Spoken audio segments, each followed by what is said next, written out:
अब से कुछ देर पहले पाकिस्तान में तैनात सऊदी सफ़ीर जो है उन्होंने बहुत बदतरीन तरीके से तनकीद का निशाना बनाया है ईरान को। उन्होंने पाकिस्तान की तो खैर तारीफ़ की है कि पाकिस्तान के रोल की, लेकिन उन्होंने कहा है कि ईरानी इक़दामात खुद मुख्तार खलीजी रियासतों के ख़िलाफ़ जारियत है। सऊदी अरब और खलीजी ममालिक में ईरानी हमले इंतहाई तशवीश का बायस है। और उन्होंने ये भी कहा है कि ईरानी हमले बैनुल-अक़वामी क़वानीन और अक़वाम मुत्तहिदा के मंशूर के भी ख़िलाफ़ है। हमलों में रिहायशी इलाकों, शहरी तनसीबात, हवाई अड्डों को निशाना बनाया गया। उन्होंने अमेरिका इसराइल की कंडेमनेशन सऊदी अरब और दूसरे अरबी ममालिक ने नहीं की, खलीजी ममालिक ने, लेकिन ईरान की बदस्तूर कंडेमनेशन जारी है। अब सिचुएशन इस वक्त ये है कि कोई मुस्लिम कंट्री ईरान के साथ नहीं खड़ी सिवाय पाकिस्तान के, और पाकिस्तान भी ऑब्वियसली तब तक खड़ा हुआ है जब तक कि खुदा ना खास्ता कहीं ईरान और सऊदी अरब की जंग ना हो जाए। हम पूरी कोशिश कर रहे हैं कि जंग ना हो। हमारा एक स्ट्रेटेजिक अलाइंस भी है सऊदी अरब के साथ, इस तरफ भी हमारे भाई हैं, उस तरफ भी हमारे भाई हैं, लेकिन हमारा स्ट्रेटेजिक अलाइंस जो है वो सऊदी अरब के साथ है। तो पाकिस्तान की पूरी कोशिश है कि ये जंग आगे ना बढ़े। खबरें मुख्तलिफ आ रही हैं जिसकी सऊदी अरब भी तरदीद कर रहा है। ये खबरें भी चल रही हैं कि जी शायद सऊदी अरब ये चाहता है कि इस जंग को आगे बढ़ाया जाए, लेकिन इसकी सऊदी अरब तरदीद की है कि सऊदी अरब ये नहीं चाहता। सऊदी अरब अगर ये नहीं भी चाहता, ट्रंप ज़रूर ये चाहते हैं, क्योंकि अब उन्होंने जो पूरा इंटरनेशनल मीडिया CNN से लेके द टाइम्स तक इस वक्त रिपोर्टिंग ये हो रही है कि अमेरिका ने जो अपने एक्स्ट्रा मेरीन्स उतारे हैं ईरान के मिडल ईस्ट के अंदर, उनका काम है ईरान के सबसे की खार्क आइलैंड को कब्ज़े में लेना। ईरान को कब्ज़े में लेना नहीं, ईरान से थोड़ी दूर, ईरान के साहिल से कोई तकरीबन 25 किलोमीटर दूर ये एक जजीरा है जिसका नाम है खार्क आइलैंड। और कहा यह जा रहा है कि अमेरिका का सारा फोकस अब इस आइलैंड के ऊपर है। इस आइलैंड की इंपॉर्टेंस क्या है मैं आपको बता देता हूँ, और फिर मैं आपको बताता हूँ कि अमेरिका क्या करना चाह रहा है यहाँ पर और ईरान यहाँ पर क्या कर सकता है। ये आइलैंड जो है, जैसे मैंने आपको बताया कि ईरान के साहिल से तकरीबन 25 किलोमीटर दूर है। ये ईरान की तेल और गैस की बरामदात का सबसे बड़ा सेंटर है। यहाँ पर 90% इनकी बरामदात जो है वो होती हैं।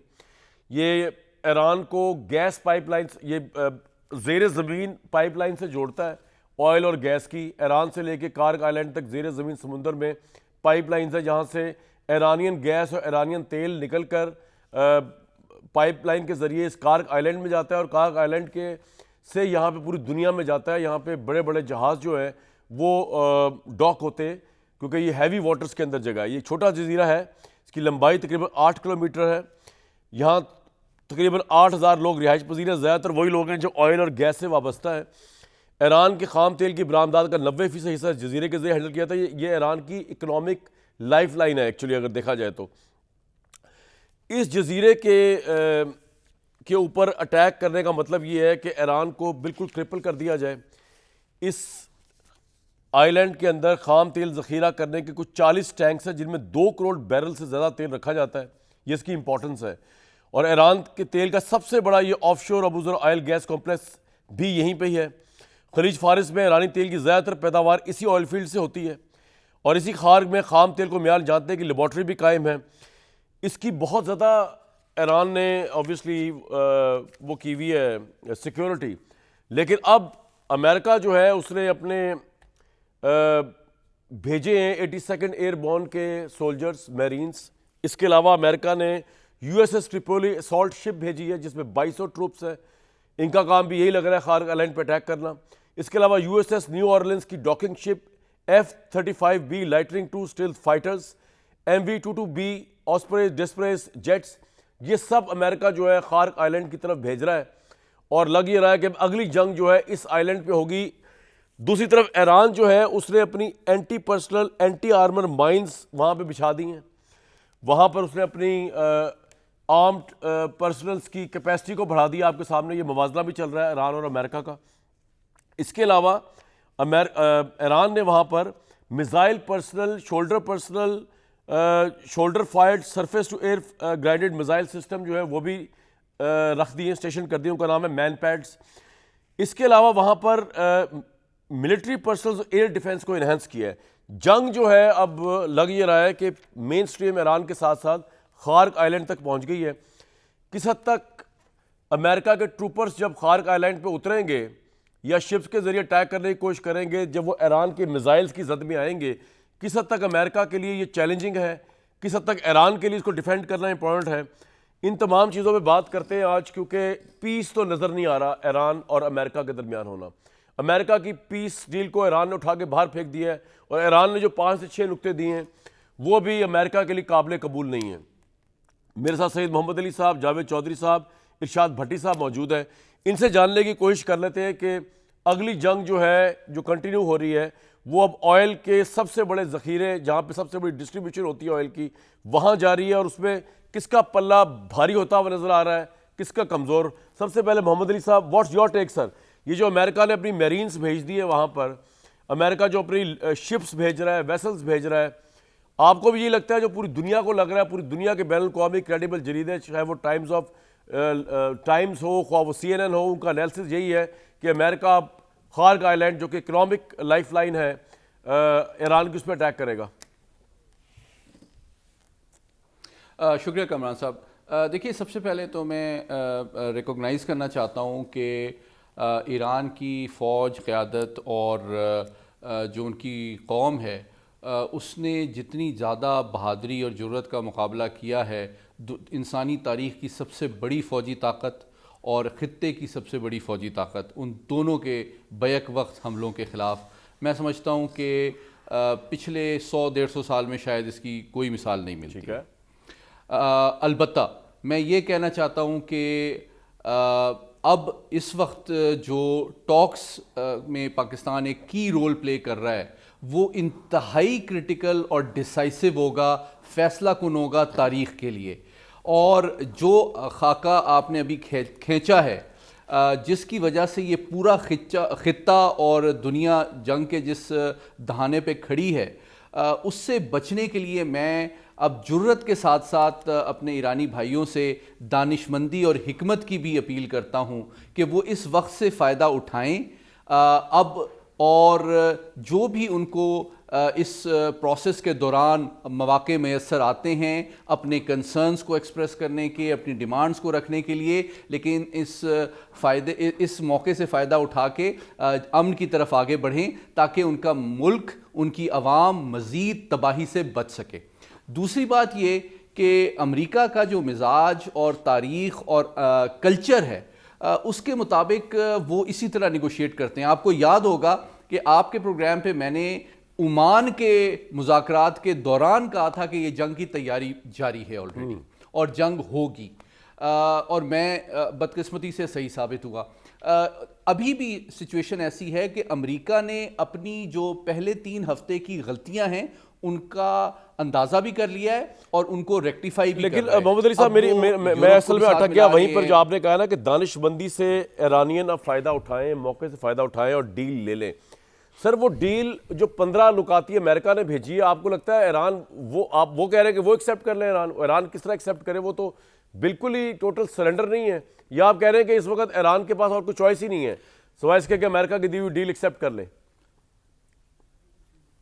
नहीं, मैं ये नहीं कह रहा। मैं ये कह रहा हूं कि ईरान को इस वक्त से, इस मौके से फ़ायदा उठा के मुज़ाकरात में बैठना चाहिए। देखें, स्टार्ट में हमेशा जो मुज़ाकरात, मैं इनमें शामिल रहा हूं इस तरह के मुज़ाकरात में, हमेशा मैक्सिमलिस्ट पोजीशन से दोनों पार्टियां शुरू करती हैं, और अवाम में जो बयानात आते हैं वो पब्लिक पॉस्चरिंग होती है, दूसरे को दबाव में लाने की भी कोशिश होती है। लेकिन द वेरी फैक्ट कि अमेरिका ने पाकिस्तान के जरिए से 15 तजावीज़ इनको दी और फिर ईरान ने भी अपनी 6 डिमांड्स रखी, ये पब्लिक पॉस्चरिंग और टफ टॉकिंग के बावजूद इस बात का सबूत है कि आइडियाज़ का एक्सचेंज शुरू हो गया है। अब ये एक ऐसा प्रोसेस है जिसको जारी रहना चाहिए, और इसके नतीजे में एक कोई कॉमन ग्राउंड इवेंचुअली आएगा।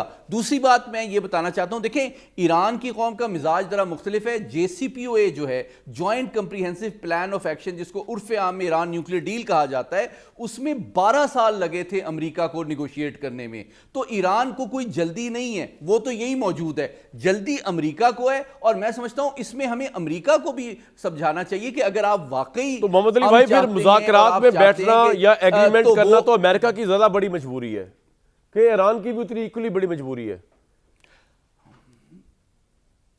देखें, मजबूरी का वर्ड शायद मैं उससे मुत्तफिक नहीं हूं। मैं समझता हूं अमेरिका चूंकि एक बड़ी पावर है, तो वो ये समझता है कि मुज़ाकरात करना उसके लिए उसकी मजबूरी नहीं है।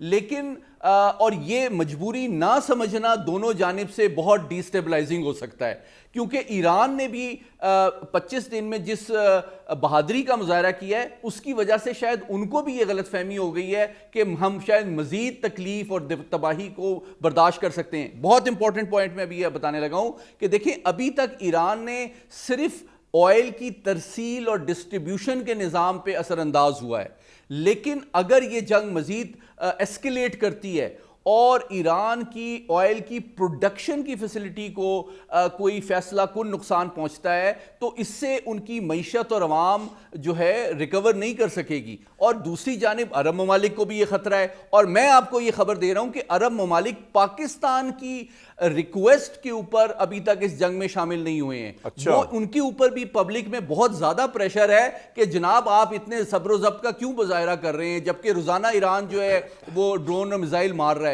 तो उन पाकिस्तान ने उनको कायल किया, उनसे रिक्वेस्ट की है बड़ी इंटरेस्टिंग बात बताई जी आपने। चंद दिन दें ताकि हम ईरान को कायल कर सकें कि जनाब आप अमन का रास्ता चुने, मजीद इस खित्ते और अपने मुल्क और कौम को तबाही से बचाएं। क्योंकि अगर उन्होंने हमारी बात, हमसे ज्यादा सिंसियर भी कोई नहीं है, हमसे ज्यादा कमिटेड भी कोई नहीं है, वो न मानी, तो फिर अरब दुनिया भी ऐन मुमकिन है कि वो डायरेक्ट हमारी रिक्वेस्ट के बावजूद इस जंग में शरीक हो जाए और ईरान को कहीं ज्यादा तबाही का सामना करना पड़े। खार्क आइलैंड के ऊपर आऊंगा, लेकिन पहले जावेद चौधरी साहब, आप मोहम्मद अली साहब से एग्री करते हैं कि मुज़ाकरात में बैठना चाहिए ईरान को? उनके पास अब ऑप्शंस जो है कम होती जा रही है, उनकी तबाही बर्बादी से अपने आप को बचाने के लिए भी ज़रूरी है कि वो इन मुज़ाकरात में बैठे। और उसका भी जवाब दीजिएगा कि खलीजी ममालिक में कोई ईरान के साथ नहीं है, सिर्फ पाकिस्तान ही रोल प्ले कर रहा है। कब तक पाकिस्तान ये रोल प्ले करेगा? और पाकिस्तान, आपने एक दफ़ा प्रोग्राम में मुझे कहा था कि फंस जाएगा इसके अंदर, लेकिन आपको लगता नहीं कि पाकिस्तान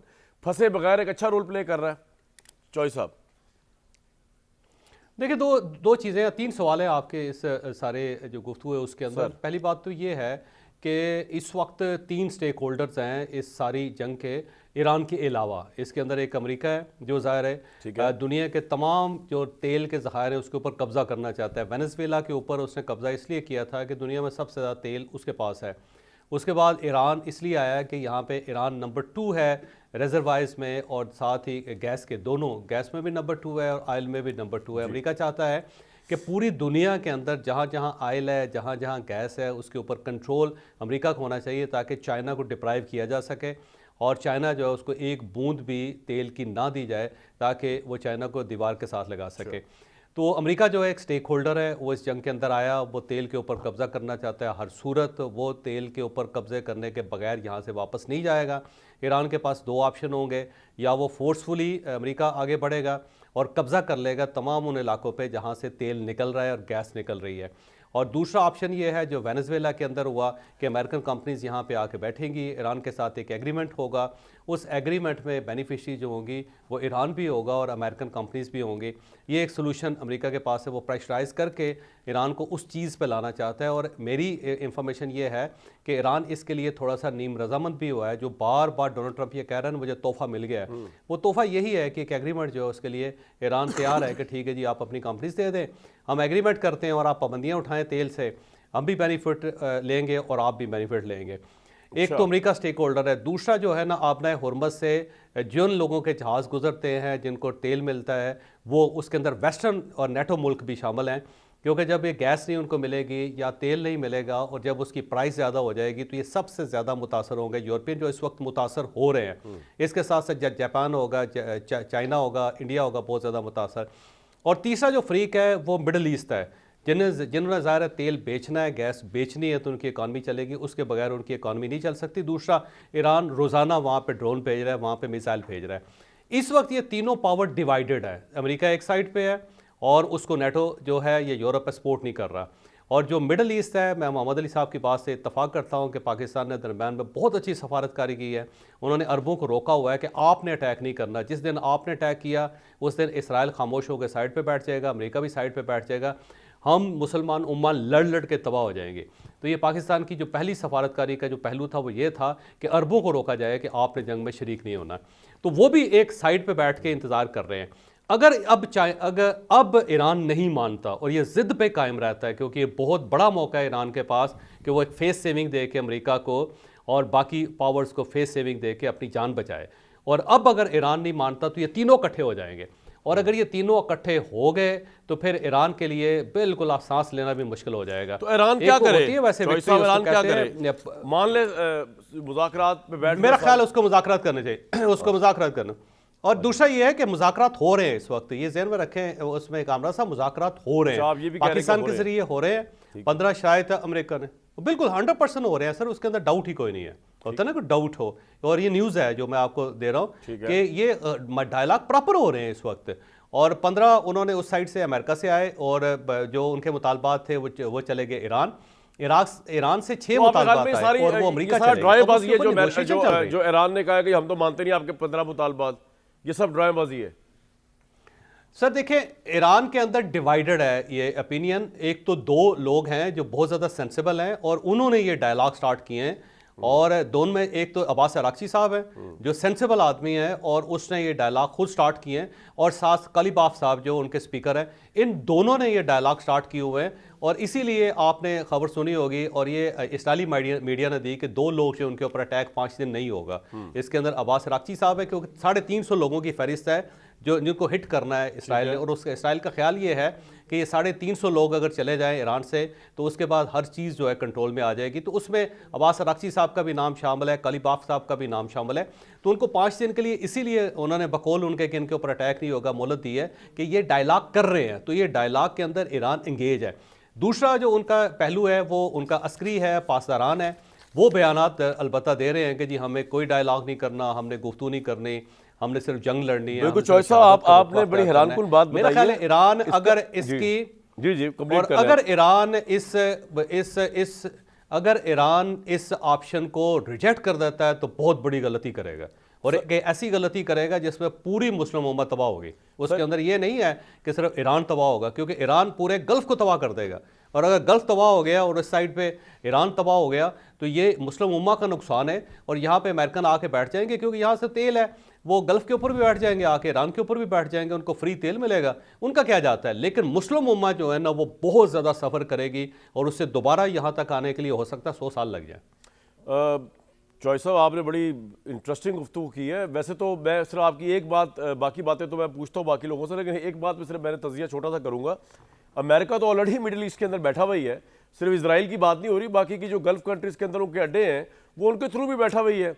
और आप इससे ना लगा लें कोई इतना बैठा हुआ है कि सारी गल्फ कंट्रीज जो है वो वहां पे ईरान को कंडेम कर रही है, अमेरिका ऊपर कुछ नहीं कर रहा। कंट्रीज के साथ सर, गल्फ कंट्रीज के साथ अमेरिका इस वक्त शेयर होल्डिंग कर रहा है, यानी वो पेट्रोल या तेल या जो भी निकलता है, गैस निकलता है, उसमें शेयर होल्डिंग है। लेकिन अगर उससे सब कुछ फ्री मिल जाता है सारे का सारा, तो उसका क्या जाता है जी, उसको क्या नुकसान है? ठीक है, आप इस तरह कह रहे हैं। अच्छा तो ठीक है भट्टी साहब, जिस तरह चॉइस साहब कह रहे हैं, तो इसका मतलब ट्रंप ने ये जो स्टेटमेंट दिए, मैं तो पहले समझ रहा था कि ये वैसे ही उसने दे दिए, लेकिन अगर चॉइस साहब ने एक तरह की न्यूज़ शेयर कर रहे हैं या तजिया कर रहे हैं न्यूज़ बेस्ड के मुज़ाकरात हो रहे हैं, तो ट्रंप ने ये जो कहा कि ईरान के मुज़ाकरात कार बहुत मुख्तलिफ और अजीब है, ईरान हमसे डील के लिए भीख मांग रहा है, तो इसका मतलब ये है कि एक अगर चॉइस साहब की बात सुनी जाए तो मुज़ाकरात हो रहे हैं और वो डेस्परेट है। अगर मोहम्मद अली साहब की बात सुनी जाए तो वो ये कह रहे हैं अगर मुज़ाकरात नहीं भी हो रहे तो करने चाहिए, ये ईरान के अपने इंटरेस्ट में है। भट्टी साहब, पहली बात तो ये है कि बिल्कुल बातचीत किसी न किसी तरह, इस तरह ज़ाहिर है नहीं है आमने सामने बैठ के, और इस तरह ज़ाहिर है नहीं है रजामंदी के साथ, इस तरह ज़ाहिर है नहीं है कि जिस तरह बातचीत या मुज़ाकरात होते हैं, लेकिन बातचीत किसी न किसी तरह किसी न किसी सतह पर हो रही है और पाकिस्तान किरदार अदा कर रहा है, कोई शक नहीं। और पाकिस्तान का किरदार कमाल कर रहा है इस पूरे अरसे में। बैठना भी चाहिए, मुआहदा भी होना चाहिए, जंग ख़त्म होनी चाहिए, तबाही बर्बादी ख़त्म होनी चाहिए। लेकिन मैं कुछ बातों पे हैरान होता हूँ कि ट्रंप साहब ने किया क्या है। ट्रंप साहब ने ईरान के साथ क्या किया? यही मुज़ाकरात हो रहे थे ओमान की सालसी में, यही सारा कुछ माना जा रहा था। ईरान तकरीबन सब कुछ मान गया था। इन 15 नुकात में से 4 नुकात जो मेन है वो तो मान गया था, और फिर हमला कर दिया उन्होंने। और इससे पहले भी जो 12 रोज़ा जंग थी उसमें भी मुज़ाकरात हो रहे थे और हमला कर दिया। और उससे पहले लीबिया में इंसानी हकूक़ की ख़िलाफ़ वर्जियाँ हो रही हैं, लिहाजा हम जाएंगे। कहाँ हुई इंसानी हकूक़ की ख़िलाफ़ वर्जियाँ? आज क्या हाल है लीबिया का? और उससे पहले आप कहना क्या चाह रहे हैं सर? के पास तबाहकुन हथियार मौजूद हैं, कीमियाई हथियार मौजूद हैं और उस पर हमला कर दिया। तो कहने का मकसद ये है कि आप एक मुजरम को, नेतन्याहू को तो डिक्लेयर कर दिया ना आलमी अदालत इंसाफ ने मुजरम है। ट्रंप साहब ने क्या किया? अब आप कह रहे हैं कि ईरान बैठे उसके साथ और फेस सेविंग दे अमेरिका को। क्यों दे भाई फेस सेविंग अमेरिका को? किसके साथ बैठे, किस लिए बैठे, क्यों बैठे? यानी कोई बताए ना, कोई किसके साथ बैठे? कोई किसी के पास ट्रंप और नेतन्याहू की गारंटी है कि वो ये बैठे मुज़ाकरात हों, पेपर पर लिखा जाए और उसके बाद वो हमलावर नहीं होगा, उसके बाद वो तेल और गैस की तरफ नहीं आएगा, उसके बाद वो खारक जजीरा कब्जा नहीं करेगा, उसके बाद वो सुप्रीम लीडर को नहीं मारेगा या अगलों को नहीं मारेगा जो उनके पास लिस्ट है। सुप्रीम लीडर कत्ल कर दिया एक मुल्क का, अहम क़यादत कत्ल कर दी, मिनाब की बच्चियां 150 बच्चियां कत्ल कर दी, 4000 के करीब बेगुनाह लोग मार दिए, 84,000 स्कूल, अस्पताल, रेड क्रेसेंट समेत इमारतें तबाह कर दी। और ये अरब ममालिक और ये सारी दुनिया एक तरफ लगी हुई है कि ईरान ज्यादती कर रहा है, ईरान ज्यादती कर रहा है, जारे है और झूठा, इस वक्त झूठे की हैसियत है ट्रंप साहब की, और वो झूठे और धोखेबाजी करते हैं, मुज़ाकरात को धोखे के लिए इस्तेमाल करते हैं और मुज़ाकरात के दौरान भट्टी हमला साहब कर अब देते हैं। किस तरह निकले बाहर? ईरान की तो उनका तबाही पीठ है। बेताशा हो गई है ना, बाहर निकलना नहीं उसने। सर सुनिए ना, सुनिए, निकलना इसमें इशू नहीं है। इसमें इशू ये है कि ईरान निकल पाएगा इन मुज़ाकरात के बाद? नहीं निकल पाएगा। जब तक ट्रंप साहब मौजूद है, नेतन्याहू मौजूद हैं, ये तेल और गैस भी लेंगे, ये ग्रेटर इसराइल का एजेंडा भी है। शाम ने क्या कसूर किया था, लीबिया ने क्या कसूर किया, यमन लबनान का क्या कसूर है, इराक का क्या कसूर है? ईरान तो चलो बहुत है, अभी भी हमें फेस सेविंग देनी चाहिए ईरान को, अमेरिका को। अभी भी हमें ट्रंप साहब के गुण गाने चाहिए कि ट्रंप साहब ने कमाल कर दिया। कौन भीख मांग रहा है ट्रंप साहब से? कोई भी भीख नहीं मांग रहा। ट्रंप साहब एवरेज रोजाना 6 झूठ बोलते हैं अल्हम्दुलिल्लाह, और 6 झूठ बोल के तो वो करते हैं। यानी इस मुल्क में अक़वाम मुत्तहिदा, चीन, रूस, यूरोप, पूरा जिसकी लाठी उसकी भैंस, कम से कम कोई इतनी तो बात करनी चाहिए कि ईरान के साथ हुआ क्या है, और अपनी बातों से वो फिर जाते हैं। यानी ईरान पर हमने हमला क्यों किया? कि इसलिए किया कि जी ईरान ने अमेरिका पर भट्टी हमला साहब आप ये कर कह रहे हैं देना कि था। मतलब अमेरिका को ट्रंप साहब फेस कल कैसे- सेविंग नहीं देनी, इसलिए मतलब- मुज़ाकरात नहीं करने चाहिए, आप ये कह रहे हैं? नहीं, फेस सेविंग का इशू नहीं है सर। मैं सिर्फ फेस सेविंग का इशू नहीं है, फेस सेविंग का इशू नहीं है। ट्रंप साहब ने कहा कि ईरान क्या करे? अमेरिका आपके ने कहा नजदीक कि अब क्या हमने ईरान करे? पर हमला इसलिए ये किया, जंग इस तरह जारी रहे। हमने ईरान पर हमला इसलिए, सर ये बका की लड़ाई है। दोनों सूरतों में जो उन्होंने करना है वो करना है। इस तरह बाइज्जत मौत तो है ना कम से कम। अच्छा, आप ये क्या कह अब रहे हैं, रह ठीक है। गया बाकी? क्या रह गया? क्या बचाना चाहते हैं? क्या करना चाहते हैं आप? उसमें क्या बाकी उनके पास बच गया है कि जो उन्होंने बचाना है या उन्होंने करना है? तबाह बर्बादी फेर दी है। यानी आपके पास कोई जवाब नहीं था इस हमले का। अब आप निकलने का रास्ता ठीक है, भट्टी साहब का देख रहे हैं। पॉइंट आ पूरी गया। दुनिया कह रही है कि आप ये कह रहे हैं कि हम तो डूबे हैं, तुम्हें भी ले डूबेंगे। ये अमेरिका के साथ ये करना चाहिए। मोहम्मद अली साहब, आपके ख्याल में कितना रैशनल ये रिस्पॉन्स हो सकता है ईरान का? अगर ईरान भी यही सोचे कि भाई अब हम तो तबाह हो ही गए, तो हम क्यों इस तरह डर के बुज़दिलों की तरह उस तरह के instruments of surrender type clauses के अंदर मुज़ाकरात करें अमेरिका के साथ, और ट्रंप जैसे बंदे को फेस ऑफ दें? क्यों करें? वो मरना, वो कह रहा है उसके बाद ये भी गारंटी नहीं है, भट्टी साहब के एक पॉइंट में वजन है कि ये भी गारंटी नहीं है कि मुज़ाकरात के बाद अमेरिका जो है वो उसकी वायलेशन नहीं करेगा कुछ महीनों बाद या कुछ हफ्तों बाद, या वो अपने काम नहीं दिखाएगा। तो इज्जत की बहुत मर्जी, इससे बेहतर है कि ना करे कोई डील अमेरिका के साथ ईरान। नहीं, बहुत अहम बात की है भट्टी साहब ने, मैं उनका बड़ा एहतराम करता हूँ। देखिए, 4 वजूहात हैं, अगर आप मुझे 2 मिनट दें। जी, आप 3 मिनट लें। जिसकी वजह से मेरी राय शायद थोड़ी सी मुख्तलिफ होगी। हाँ, देखें, पहली बात ये है कि आपने बिल्कुल भट्टी साहब ने सही कहा कि ये उनकी बका की जंग है और उनकी इज़्ज़त और हमीयत और ख़ुद मुख्तारी की भी जंग है, इसमें कोई शक नहीं है। तो मैंने जो पहली बात आज प्रोग्राम में की थी वो यही की थी कि मैं समझता हूँ कि अमेरिका जब से सुपर पावर बना है दूसरी जंग अजीम, उसने इतना ज़्यादा नुकसान और हमीयत अब जो है पिछले यानी कि 100 साल में किसी कौम के आगे नहीं उठाई है। और ये जो सदर ट्रंप अभी मुज़ाकरात पर आमादा हुए हैं, वो भी इस बात का एतराफ़ है कि ईरान की जुर्रत, उनकी गैरत और उनकी हिम्मत जो है उसके वो मोतरफ़ हैं, इसमें कोई शक नहीं है। अलबत्ता अगर ये जंग जारी रहती है तो उनकी जुर्रत को सलाम, उनकी गैरत को सलाम, उनकी हमीयत को सलाम, उनके इत्तेहाद को सलाम, लेकिन वो मजीद नुकसान उठाएंगे। इसमें हिकमत और दानिशमंदी की जो बात है, वो इसको फाइनल बैटल बनाना उनके लिए आखिरी और वाहिद ऑप्शन नहीं है। देखिए, ईरान और पर्शियन सिविलाइजेशन जो है ना, वो बड़ी प्राउड और इंडिपेंडेंट और पुरानी सिविलाइजेशन है। JCPOA जो ईरान न्यूक्लियर डील थी, उसमें उन्होंने 12 साल लगाए थे निगोशिएट करने में। उनको कोई जल्दी नहीं है। Geography and time is on their side. दूसरी बात इनकी बिल्कुल ठीक है भट्टी साहब की, कि ऑब्वियसली वो अमेरिका को ट्रस्ट नहीं करते हैं, क्योंकि ओमान टॉक्स के दौरान ही जंग शुरू हो गई थी। तो ये बात बिल्कुल ठीक है। इसीलिए पाकिस्तान बीच में है, जो कि इनडायरेक्ट बात करवा रहा है और इस प्रोसेस को जारी रखे हुए है। इसका मतलब यह भी नहीं है कि सदर ट्रंप जो कहें वो ईरान मान ले, लेकिन आप मुज़ाकरात में आएं और बैठ के मसले का हल निकालें। देखें, जो चीज़ें ईरान, देखें सिचुएशन में फ़र्क क्या है ओमान की में और पाकिस्तान की फैसिलिटेशन में। दो फ़र्क हैं। अमेरिका को भी जो उसके कुछ अहदाफ थे वो किसी हद तक हासिल हुए हैं। देखें, उन्होंने IRGC की या पासदारान इनकलाब की लेकिन मोहम्मद अली साहब, ये जो अमेरिका ने अपने ट्रूप्स नहीं एक्स्ट्रा उतार दिए उधर, और सारे लोग कह रहे हैं कि वो शायद उसके आइलैंड जी मैं उधर ही आ रहा हूं। मुज़ाकरात में क्या फायदा हो रहा है? जी मैं उधर ही आ रहा हूं अभी। जी मैं आपको यही बताने लगा हूं कि अमेरिका का जो मुज़ाकरात का अंदाज है, वो इसी तरह इसको समझने की जरूरत है। वो अपनी हार्ड पावर और अपनी सॉफ्ट पावर और अपनी डिप्लोमेसी को साथ यूज करता है, वो इस तरह नहीं है। मैं आपको याद कराना चाहूंगा 1998 में जब उन्होंने उसामा बिन लादेन के ऊपर 100 क्रूज मिसाइल मारे थे ना, तो सेंटकॉम के चीफ ने जनरल कियानी को, उस वक्त जनरल करामत थे, उनको बताया था कि ये मिसाइल आ रहे हैं ऊपर से, बस मैं आपको इतना सा बता रहा हूं। आपको पता है, तो अमेरिका का एक स्टाइल है, वो सुपर पावर है।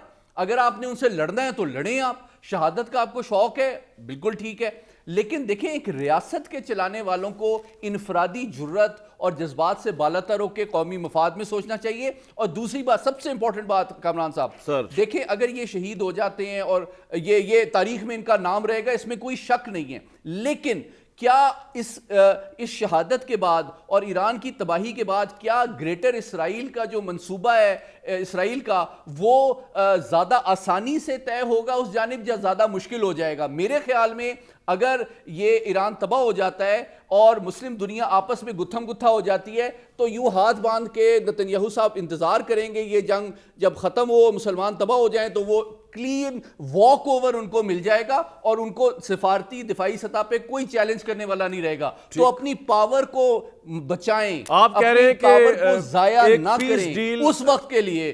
एक पीस डील मजबूत ईरान की जमानत है या अच्छे मिडिल ईस्ट की जमानत है इस जंग के बाद? जावेद चौधरी साहब, ईरान की भी, ईरान के लिए भी, मुस्लिम दुनिया के लिए भी, और इसराइल को अगर हमने ग्रेटर इसराइल बनने से रोकना है तो हमने मिलकर रोकना है, चाहे अरबियों, चाहे अजबियों, चाहे सुन्नियों, चाहे शियाओं। चौधरी साहब, तो फिर आप तो ये कह भी रहे हैं कि मुज़ाकरात हो भी रहे हैं, अब वो उन मुज़ाकरात से आपके तज़िये में क्या चीज़ निकलेगी जो ईरान की इज्जत भी रह जाए उसके अंदर, उसकी भी सुबकीदा हो और अमेरिका को भी कभी मसले हल हो जाए? मेरा ख्याल है दोनों की इज्जत रह जाएगी। सिर्फ दोनों की इज्जत किस तरह की डील होगी सर? इसमें जंग से बचना बड़ा जरूरी है। आपको उसमें क्या जो अगला सर जो फेज है ना जंग का, वो बड़ा खौफनाक है। जो अगला फेज है सर, वो खौफनाक है। वो उसमें फिर हार जीत के अलावा जो है वापसी कोई नहीं है उसके अंदर। या ईरान जीतेगा या फिर अमेरिका जीतेगा। इसके अलावा जो है ना अगले फेज के अंदर कोई दरमियान में फिर डायलॉग का कोई ऑप्शन नहीं होगा। देखिए, सब कॉन्टिनेंट के दो बड़े लीडर थे, दो बड़े आइकॉन थे, दो बड़े हीरो थे। एक टीपू सुल्तान थे और दूसरे सिराजुद्दौला थे। इसमें कोई शक नहीं कि बेइंतहा बहादुर लोग और कमाल किस्म की स्ट्रेटजी सिराजुद्दौला की। और उन्होंने देखे कि फ्रेंच ले आए, उन्होंने यहाँ पे बारूद की फैक्ट्रियाँ लगा ली। सबसे बड़ी स्टेट हिंदुस्तान के अंदर सिराजुद्दौला की स्टेट थी, वो बंगाल सारा उनके पास था। फिर टीपू सुल्तान जो थे वो बहुत बड़े, यानी दो बड़ी स्टेट्स थी सब कॉन्टिनेंट के अंदर। और टीपू सुल्तान का आज भी वो फिक्रा बड़ा मशहूर है कि शेर की एक दिन की ज़िंदगी गीदड़ की 100 साल ज़िंदगी से बेहतर होती है। आइकॉन है वो।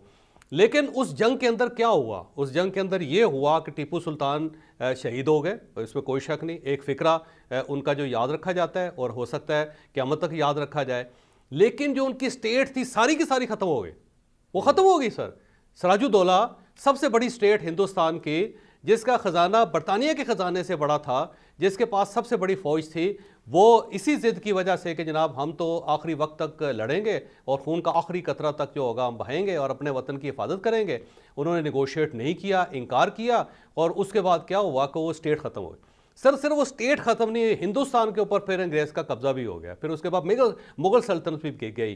250 साल लगे मुसलमानों को, हिंदुस्तानियों को इकट्ठा होकर दोबारा आज़ादी लेने में। तो एक इंडिविजुअल की बहादुरी जो होती है ना, वो आइकॉन होता है, कोई शक नहीं। लेकिन स्टेट के अगर आप जिम्मेदार हैं तो फिर आपको अकल से काम लेना होता है, फिर आपको दानिशमंदी का मुजाहरा करना होता है। ईरान में 9 करोड़ लोग हैं सर, अगर आपकी गलती से 9 करोड़ लोग मारे जाते हैं, मुल्क अफगानिस्तान बन जाता है, तो कौन जिम्मेदार होगा? आप शहीद हो गए, आपकी तस्वीरें लगेंगी, तारीख में आपका नाम आएगा, लेकिन तारीख ये भी तो पूछेगी ना आपसे कि आपको हुक्मरान इसलिए बनाया गया था कि आपने अपने लोगों को प्रोटेक्ट करना है, इसलिए नहीं बनाया गया था कि आप अपना नाम तारीख में रोशन कर लें और उसके बाद वो पूरा मुल्क जो है किसी और के कब्जे में चला जाए और आपकी जो आज़ाद कौम है वो गुलाम बन जाए। तो सर तारीख को एक दूसरे एंगल से भी देखना है, और ये 9 करोड़ लोगों की जिम्मेदारी है। लेकिन चौधरी साहब ये भी तो जरूरी नहीं ना है कि ये भी तो जरूरी, चौधरी साहब लेकिन ये भी तो जरूरी नहीं ना है कि जो ईरान कर रहा है, जिस तरह जिस जज्बातियत का मुजाहरा कर रहा है या जिस जज्बे का मुजाहरा कर रहा है, उससे वो गुलामी में ही चले जाए। हो सकता है यही उनकी बचत हो, लेकिन आप कह रहे हैं कि नहीं, ऐसा नहीं हो सकता। नहीं सर, नहीं सर, देखिए अगर अमेरिका सरहद पे होता ईरान के, तो मैं उन्हें कहता जी 1000 साल तक जंग लड़े। अमेरिका सर 12,000 किलोमीटर के फासले पे है ईरान से, उसको कोई फर्क नहीं पड़ रहा। आज भी आप सर्वे कर रहे हैं, अमेरिकन में से 90% अमेरिकन को पता ही नहीं होगा कि ईरान और अमेरिका के दरमियान लड़ाई हो रही है। वो तो अपनी कॉफ़ी पी रहे हैं, गोल्फ खेल रहे हैं, फुटबॉल के मैच देख रहे हैं और ट्रैवल कर रहे हैं और अपने चौधरी साहब बिल्कुल आपका मौक़िफ़ आ गया, आपने तारीख के हवाले दिए। सर अगर फर्ज करें सर, अगर अमेरिका मिडल ईस्ट के अंदर होता, आपकी सरहद उसके साथ मिल रही होती, आप लड़ते रहे। फिर अभी इस वक्त ईरान अमेरिका का कोई नुकसान नहीं कर रहा सर। क्या नुकसान कर रहा है सर? 6 बंदे मरे हैं उनके, सिर्फ 6 फौजी मरे हैं उनके सिर्फ अब तक। और जो उनका नुकसान हो रहा है मिलिट्री के लिहाज से, उसके पैसे अरबों से ले लेगा वो, तो उसका क्या नुकसान? आपका ये पॉइंट आ गया। हालांकि अरब तो ये कह रहे हैं कि अमेरिका हमें पैसे दे, जो अमेरिका और इजराइल की लड़ाई की वजह से ईरान ने हमारी वजह से की हुई। लेकिन बहरहाल आपका ये पॉइंट आ गया, और आपका और मोहम्मद अली साहब का मौक़िफ़ ऑलमोस्ट एक ही है। मोहम्मद अली साहब इंटरनेशनल पॉलिटिक्स के पर्सपेक्टिव में, और आप तारीख के तनाजुर में बता रहे हैं कि ईरान को अब मुआहदा कर लेना चाहिए, सुलह कर लेनी चाहिए। तारीख में नाम जितना लिखा जाना था लिखा गया, अब मेरे भाई अपने स्टेट को, अपने लोगों को बचाओ। लेकिन भट्टी साहब आई थिंक उससे एग्री नहीं कर रहे। भट्टी साहब ईरान का कोई और सेंटीमेंट देने की कोशिश कर रहे हैं। वो सेंटीमेंट दोबारा उनसे जानने की कोशिश करूँगा। और बाकी के जो मेरे पैनल, खासतौर मोहम्मद अली साहब, मुझे ये बताइए कि अगर ये खार्क आइलैंड के ऊपर अमेरिका अटैक करता है, फिर तो अमेरिका, और चौधरी साहब इसका जवाब देंगे, फिर तो अमेरिकन ट्रूप्स अंदर जा रहे हैं और उनके मिसाइल्स की रेंज में आ रहे हैं ईरानियंस के, तो यहाँ तो फिर बड़ी हैवी कैजुअल्टीज भी हो सकती है। अगर ईरान ना मुज़ाकरात में से कोई नतीजा निकले अमेरिका के साथ, तो अमेरिका के पास अगला जो है वो तो सारी दुनिया ये कह रही है कि वो कार्क आइलैंड में आएंगे, तो वहाँ पर तो उनको लेने के देने भी पड़ सकते हैं। तो उस वक्त क्या होगा जब वहाँ पर अमेरिकन मारे जाएंगे और उनके ताबूत जो है धड़ाधड़ वहाँ जाएंगे वियतनाम की तरह वॉशिंगटन में, तब क्या होगा? एक ब्रेक के बाद बात करते हैं तमाम चीज़ों पे। भट्टी साहब, आपको मैं भारत में ज़रा सिचुएशन दिखाता हूँ। अगर ये जंग प्रोलॉन्ग हुई और आपकी वाली जज्बाती पोजीशन ले ली ईरान ने, जल्दी से दिखाएं जी इस वक्त इंडिया के अंदर क्या हो रहा है। भट्टी साहब, ये अगर ईरान ने एग्रीमेंट ना किया, जज्बातियात में पड़ा रहा, आपकी बातें मानता रहा, तो उसके बाद ये खुदा ना खास्ता इंडिया में जो हाल हो रहा है ना, जो लाखों बंदा, हज़ारों बंदा जो खड़ा है पेट्रोल पंपों के बाहर, ये पाकिस्तान की पोजीशन हो जानी है। जी मिस्टर भट्टी। भाईजान, पहली बात तो ये है कि मेरा भी दिल करता है कि मैं अकल की बात करूं, लेकिन अकल की बात करने से हल क्या निकलेगा? सबसे पहले तो हमें शुरू बात यहाँ से करनी चाहिए हर मर्तबा कि अमेरिका इसराइल ने बिला जवाज़ हमला किया। ये जालिम है, जारे हैं, झूठे हैं, फ्रॉडी हैं, और एक नस्ल मार दी इन्होंने गज़ा में और पूरी दुनिया में, और ईरान मजलूम है। पहली बात। ये हम सब दूसरी बात, कोई दुनिया का बंदा ये गारंटी दे सकता है कि अगर ये 9 करोड़ शहीद होने से पहले मुज़ाकरात कर लें, बातचीत कर लें, मुआहदा कर लें, तो उसके बाद इनका तेल और गैस महफूज रहेगा, ग्रेटर इसराइल का एजेंडा अधूरा रहेगा, और अमेरिका दोबारा हमलावर नहीं होगा। कोई भी नहीं दे सकता। तीसरी बात, ये गलत बात है कि अमेरिकी चाय पी रहे हैं, कॉफ़ी पी रहे होंगे, लेकिन अमेरिका में 3 पोल्स आ चुके हैं। तीनों पोल्स में हर तीसरा शख्स जो है वो इस जंग के खिलाफ है। ट्रंप साहब पर सख्त तनकीद हो रही है। एप्स्टीन फाइल्स के मरकजी किरदार ट्रंप साहब इस वक्त मुश्किल में फंसे हुए हैं। उनके साबका CIA चीफ जॉन ब्रेनन ने कहा है कि सदर ट्रंप ये जो बार बार कह रहे हैं ना कि ईरान मुज़ाकरात करना चाहता है, बातचीत करना चाहता है, ये झूठ बोल रहा है, क्योंकि ये फंस चुका है। बिला जवाज हमला किया था और मिड टर्म इलेक्शन आ रहे हैं। नेतन्याहू की थिन मेजॉरिटी है और वो भी फंसा हुआ है अपनी सियासत में। वहाँ मुजाहरे हो रहे हैं कि जंग बंद करो। और इसराइली वजारत खारजा ने, हमने ये देखना था, ये भी हमने मौका देखना था कि इसराइली वजारत खारजा ने यूनिसेफ को खत लिखा है कि उन ईरान के मिसाइल हमारी सिविलियन आबादी और बच्चों को तबाह कर रहे हैं। तो कहने का सिर्फ दो जुमले कहने का मकसद ये है कि ये मुज़ाकरात धोखा हैं। ये मुज़ाकरात करके तो क्या अगर उन्होंने 300 बंदे मारने हैं, तेल या गैस लेना है, ग्रेटर इसराइल बनाना है, तो वो क्या छोड़ देंगे? नहीं छोड़ेंगे। लिहाजा कोई गारंटी लेने को तैयार नहीं ट्रंप साहब की। और ये थोड़ा सा जंग और लंबी हो गई। इस वक्त तक, इस घड़ी तक ईरान जंग जीत चुका है। ना रिजीम चेंज हुआ है, ना सरेंडर हुआ है, ना उनका हुकूमत फंक्शनल है, और अब ना हुर्मुज़ बंद है। खित्ते की जंग बना दिया, दुनिया की जंग बना दिया। तो ये सारी दुनिया भुगते ना, फिर सारे मिलकर भुगते। अगर इस तरह अमेरिका ने करना है सारी दुनिया के साथ। चॉय साहब, आपने सुन लिया, रिस्पॉन्ड कर दें। क्या रिपीट करूं मैं? अच्छा सर, ये कोई नहीं कह रहा कि ईरान सरेंडर कर दे, ईरान हार जाए। डायलॉग के अलावा ऑप्शन कोई नहीं होता। वर्ल्ड वार फर्स्ट का आखिर में डायलॉग हुए, वर्ल्ड वार सेकंड के बाद डायलॉग हुए, 10 करोड़ लोग मारे गए जो वापस रिवर्स नहीं हो सके। लेकिन जॉय साहब एक मिनट, जॉय साहब एक मिनट, जॉय साहब ये इनका आर्गुमेंट क्या है सर? यार सुन लें, इनका आर्गुमेंट ये है कि चाय कॉफी अमेरिकन पी रहे हैं, लेकिन अमेरिकन पोल्स बता रहे हैं कि ट्रंप जो है ना, सर मेरी यार सुन लें, उसके बाद आपने रिस्पॉन्ड करना है। जॉय साहब एक बात ये है सर, मैं भट्टी साहब को रिस्पॉन्ड नहीं करना चाहता। नहीं, मैं सवाल करता हूं भट्टी साहब को रिस्पॉन्ड नहीं, मैं सवाल करता हूं आपसे। मैं सवाल करता हूं कि पॉइंट ये है कि पॉइंट यहां पे ये डिस्कशन हो रही है कि अमेरिका के साथ एग्रीमेंट अमेरिका की टर्म्स पे ना करना और फौरी तौर पे ना करना, ये अमेरिका को हरा रहा है, क्योंकि ट्रंप पे बहुत प्रेशर है जंग से निकलने का। ये सवाल है सर। तो उसको फेस सेविंग क्यों दे ईरान एग्रीमेंट कर? सर बात ये है कि पिछली मरतबा जो डायलॉग हुए थे ना अमेरिका और ईरान के, वो थे इंडिविजुअल दोनों के। इस मरतबा पूरी मुस्लिम वर्ल्ड आ रही है दरमियान में। तुर्किया है, इजिप्ट है, पाकिस्तान है और गल्फ स्टेट्स हैं। पाकिस्तान गल्फ स्टेट्स को एंगेज कर रहा है। आज भी प्राइम मिनिस्टर साहब ने गल्फ स्टेट्स के लोगों को, उनके प्रेसिडेंट्स को, उनके प्राइम मिनिस्टर्स को, उनके बादशाहों को फ़ोन किया है, उनसे राब्ते में है। तो इस मरतबा अगर डायलॉग होते हैं तो बहुत सारे मुल्क उसके अंदर इन्वॉल्व होंगे। जो ईरान की तरफ से बार बार ये कहा जाता है ना गारंटर कौन होगा, तो मुस्लिम वर्ल्ड गारंटर होगी इसके अंदर। और अगर वो नहीं होती तो फिर ठीक है, फिर बाकी फिर तो अलग डायलॉग होने चाहिए ना ईरान और अमेरिका के। जब दरमियान में लोग हैं तो इसीलिए हैं कि इसको सेटल किया जाए। और ये जो चाइना का पाकिस्तान को फ़ोन आ रहा है और वो अप्रिशिएट कर रहा है, या मलेशिया का फ़ोन आ रहा है वो अप्रिशिएट कर रहा है, या इंडोनेशिया का फ़ोन आ रहा है वो अप्रिशिएट कर रहा है, तो इसीलिए कर रहा है कि वो दरमियान में आएंगे, और ये ग्लोबल एग्रीमेंट होगा। अमेरिका की कोई गारंटी नहीं है, ये बात दुरुस्त है, लेकिन आपने टाइम गेन करना है। आपने टाइम गेन करना है। आपका पॉइंट आ गया। आप जो है वो चले जाएंगे 2-2.5 साल बाद। आप 2-2.5 साल तो निकालें, अमेरिका के अंदर तब्दीली तो आने दें। अभी नवंबर के अंदर इलेक्शन हो रहे हैं आप इसराइल के अंदर, नेतन्याहू को जाने तो दें। आप क्यों चाहते हैं कि आज ही 9 करोड़ लोग मारे जाएं? सर पॉइंट आ गया जी। भट्टी साहब, मैंने जरा मोहम्मद साहब को पता, आप कुछ कहना चाह रहे हैं, फरमाइए। क्या केड़ी मुस्लिम उम्मा ते केड़ी मुसलमाना दी गारंटी ते केड़े मुसलमान मुल्क ते केड़े जेड़े सरबा सजूद पड़े हुए हैं ट्रंप साहब के सामने। अब ये इसका ऑप्शन शाम ट्रंप साहब के साथ होती है। ये 9 करोड़ नहीं मरने वाले, 9 करोड़ नहीं मरते। कौमों पे ये वक्त आता रहता है, किसी ना किसी ने रोकना है इसको, किसी ना किसी ने इसको रोकना है। वहां पे ईरान जाके भट्टी साहब एक मिनट, आपका पॉइंट आ गया। आप जी मैं जाऊंगा और मैं आपको भी दावत दूंगा कि आप भी आए, थोड़ा सा देखें कि क्या मैं तो बड़ी मर्तबा गया हूं सर, मैं बड़ी मर्तबा गया सर, डटी हुई है वो कौम। इसमें जाएं, इस वक्त जाने का वक्त है। अच्छे वक्तों में तो सारे जाते रहते हैं, मैं जरूर जाऊंगा। अगर मुझे मौका चले ना आए, आप जाए ना, आप जाए ना, जाऊंगा सर। मौका क्या मिलना, कल चले जाए। जी मैं जाऊंगा, जरूर जाऊंगा। आप मेरे लिए करें, मैंने 2 मरतबा कोशिश की है, दोनों मरतबा उन्होंने रोक दिया है, लेकिन मैं जाऊंगा। I love to go there. जिंदा कौमों के साथ, जिंदा मुल्कों के साथ मुशाहिदा करना चाहिए।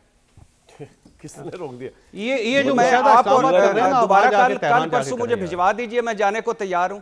हमने कोई सारी उम्र सर, इस आप दुनिया आए? में रह जाना है जावेद भाई, खड़े होना कमाल है भाई, ये वैसे खड़ा मन हुआ गया है यार मुल्क, पट्टी वो साहब खड़ा से। हुआ है, किस तरह, कौन सी गारंटी ट्रंप साहब की कौन लेगा, कौन करेगा? ये हंसने वाली बात नहीं, ये फख्र वाली बात है मोहम्मद कि अली वो साहब से खड़ा पूछ हुआ लेते हैं, है। चले। सर, और पाकिस्तान कुर्बानियां गारंटी ले रहा है दे सर। बड़ी साहब point सर, आ गया, पाकिस्तान उसका गारंटी ले रहा है। ईरान अकेला है। सर, पाकिस्तान गारंटी ले रहा है, पाकिस्तान दरमियान में है, पाकिस्तान दरमियान मोहम्मद अली में। साहब, पाकिस्तान गारंटी दे रहा है? सर मोहम्मद अली साहब सुन लेते हैं। देखें जी, सर, सालस है, सालस से गारंटी देनी है दो ना बातें सर, सिर्फ अगर जो आप दरमियान allow- में अगर आप बात सुन लें मेरी 2 मिनट। देखें, मैं भट्टी साहब के जज्बात का बहुत एहतराम करता हूं और बिल्कुल सही कह रहे हैं वो। मैं सिर्फ ये कह रहा हूं कि अगर दानिशमंदी का तका, देखें हुजूर सल्लल्लाहु अलैहि वसल्लम भी जो हैं उन्होंने भी हिजरत की थी, और जब वो 10,000 का लश्कर लेके आए थे तो मक्का फतह किया था विदाउट विनिंग। तो बात दरअसल ये कि दानिशमंदी, ईमान और ये सारी चीज़ें साथ चल सकती हैं। कहने का मतलब ये है कि अगर इसराइल का मकसद है ग्रेटर इसराइल, तो इस वक्त अगर सारे मुसलमान मुल्क आपस में लड़ पड़ेंगे तो वो तो और अमेरिका निकल जाएंगे जंग से। ये जब एक दूसरे को मार धाड़ के खत्म हो जाएंगे तो वो आराम से आके कब्जा कर लेगा। तो हमने उनकी चाल को नाकाम बनाना है, हमने अपने आप को बचाना है, हमने बचाना है अपने आप को। मैं आपको आपसे एक सवाल का जवाब आप तीनों से लेना चाहूंगा ब्रेक के बाद कि कितनी सबसे बड़ी गारंटी और पाकिस्तान की गारंटी की अहमियत जो है उसको जरा मेरे सामने डिस्कस करें कि वो कितनी है। हमारे नजदीक तो बहुत है, लेकिन उसकी वेटेज अमेरिका और ईरान पे कितनी है अमेरिका की गारंटी की, पाकिस्तान की गारंटी? ब्रेक के बाद जी। वक्त की बड़ी किल्लत है। मेरा ख्याल से पाकिस्तान की एक अपनी हैसियत तो है, लेकिन अमेरिका के ऊपर किसकी गारंटी या अमेरिका की गारंटी कौन लेगा, ये तो पाकिस्तान भी आई थिंक कई दफ़ा सोचेगा। लेकिन अभी तक बड़ी नेक नीति से पाकिस्तान ये काम कर रहा है, और अगर मुज़ाकरात हो रहे हैं अंडर हैंड, जो चॉइस साहब फरमा रहे हैं, तो ये पाकिस्तान की, मिडल ईस्ट की, ईरान की, हम सब की बहुत बड़ी कामयाबी होगी अगर इसमें से कोई अच्छी चीज़ निकलती है। नेक्स्ट वीक तक के लिए इजाज़त।